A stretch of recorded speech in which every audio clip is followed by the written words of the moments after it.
Ali Siddiq came on the show, and he had some things to say about you not making public or private amends. But don't call me with no private apology when you said something in public trying to make me look like a clown.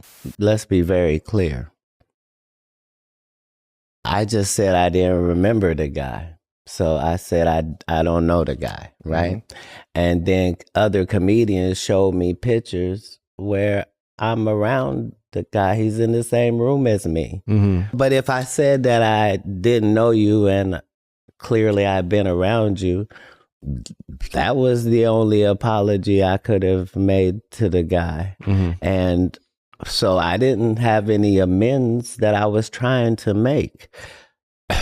So when it was suggested that he meet up with me, he was confused at why I was not going to be having no apologetic energy. Like, no, nigga, I'm not apologizing. On site is on site. Like I'm the person being crossed in this situation, not vice versa. You have one standpoint of, I didn't know who that was in the room. Yeah, he was in the room, but I didn't, right? Okay. And so then on his perspective, it's, yeah. But let me help you. Who I was. Let me help you. He's fronting on me. Let me reveal. Please do. Let me reveal. I like to get this to the bottom of this. Most of his story is fictitious, right? So he has worked a deal with the venue where the people that put on the shows, he got in the contract that he gonna open all the shows, that the comedy shows that come to this particular venue, right? When I bring my tour, I have 5 or 6 people opening for me, and they already come with us. Ali was not one of those people. He was not traveling with us. He was not on the tour. There are no posters and billboards that Ali was on tour with Katt. That does not exist. It was just for this venue because this is the venue he had pull at, right? So he thinks, as a guy opening the show, that he can come out to Every Day I'm Hustling by Rick Ross and come do his set to start the show when me, the headliner, is coming out to the same thing. I'm not even at the venue. It's my people telling this nigga, you cannot come out to that, nigga. It's Katt show. And he's telling the comedians, y'all ain't even gonna be able to follow me. I come to do 30 minutes and I'm gonna kill. And like, by the time I get to the conversation, like,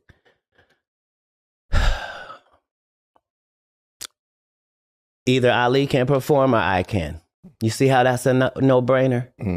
Right.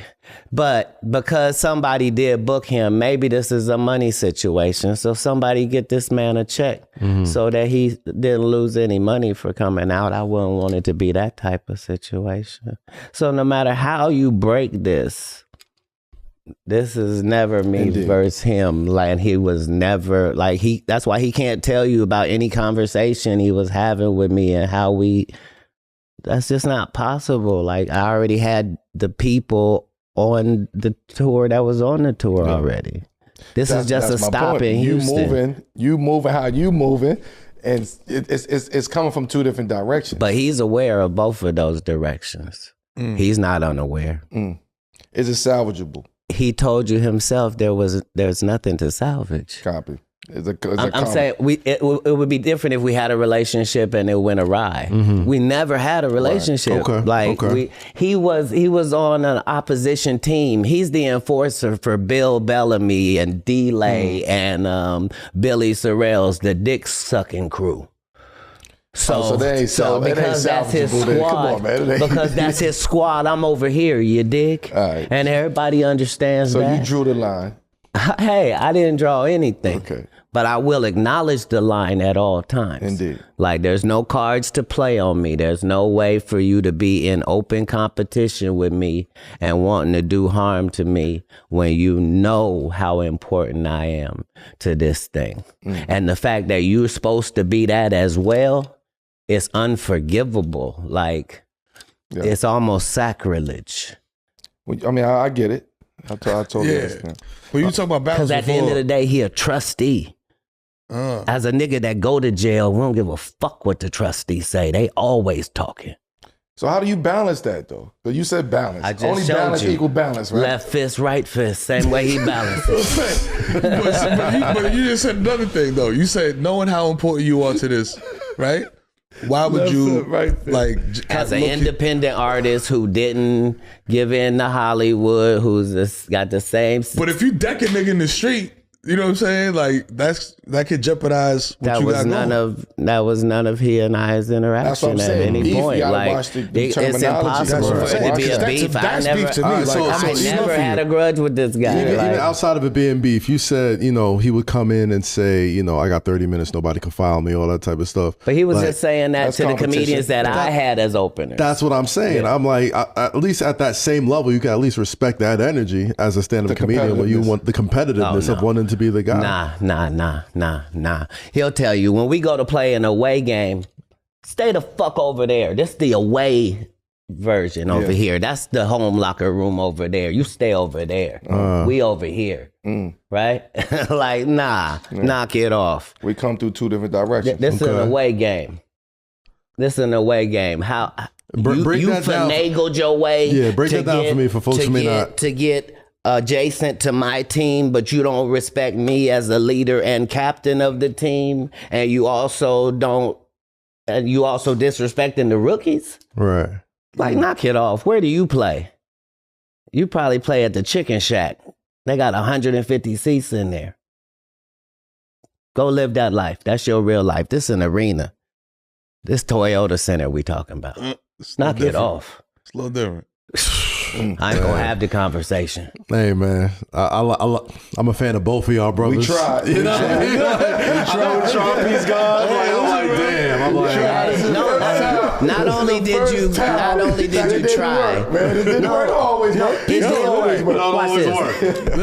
If you guys can tell me that when you had the conversation with him that he said something differently than I said, So what are you saying? You saying he went for peace? You saying he went for peace and then I messed it up by coming on and not accepting it? No. We heard his piece. The way I interpret he also told you that there could be no making amends for because of the lines that have already been crossed. Yes. Okay. For me, it's only the fact that they've been crossed when I have no beef with him. Yeah. But it seems like those lines are imaginary. Nothing in my world is imaginary. No, to him. Or self-generated. Exactly, that's what I mean. Right, but I'm saying only one of us is trying to get mentioned in the same sentence as the other. Me being talked about with Ali Siddiq does nothing for my credibility or anything. Right. Him being mentioned with me, though, somehow puts him in the conversation of greatness without needing 60 movies. He can have 0. Without having 50 network appearances, he can have 0. With 13 specials, he can have 6 and still be in this same conversation. It's for us to not allow that. And we do that by ignoring every episode of everything that he's on.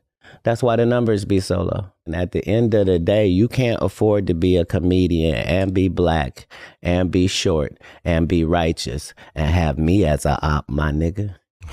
It's counterproductive to your very existence. Not just because I'm him, but because you're not. And so how I'm saying, I mean, at least I have nothing disrespectful to say about him because I don't know him like that. Like, as a comedian, I think he does a great job. He's a storyteller.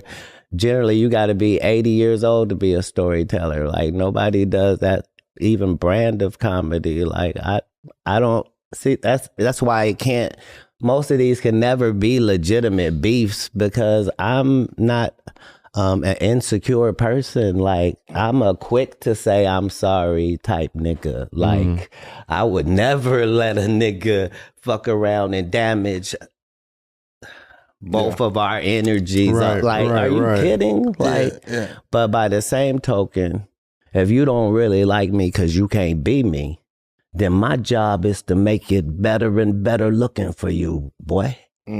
Cause you probably at the club and I'm probably at the arena at your hometown. I'm probably selling 21,000 tickets where you live. You probably at the club still. You probably is barking outside of your lane. So why I'm gonna let these Lil Rails and niggas in a whole different, these CBA niggas, why I'm gonna let them talk about what I got going on over here in the real league. It's weird. That's a fact, but do you, weird. Do you, like, to me, like, beef. I don't think it's a beef. And I'm just an outsider. You know what I mean? Like, there is not. It's all peace, like, peace, beef is beef. You know what I'm saying? Yeah. And we gotta stop. That's why I said that to somebody on social media the other day.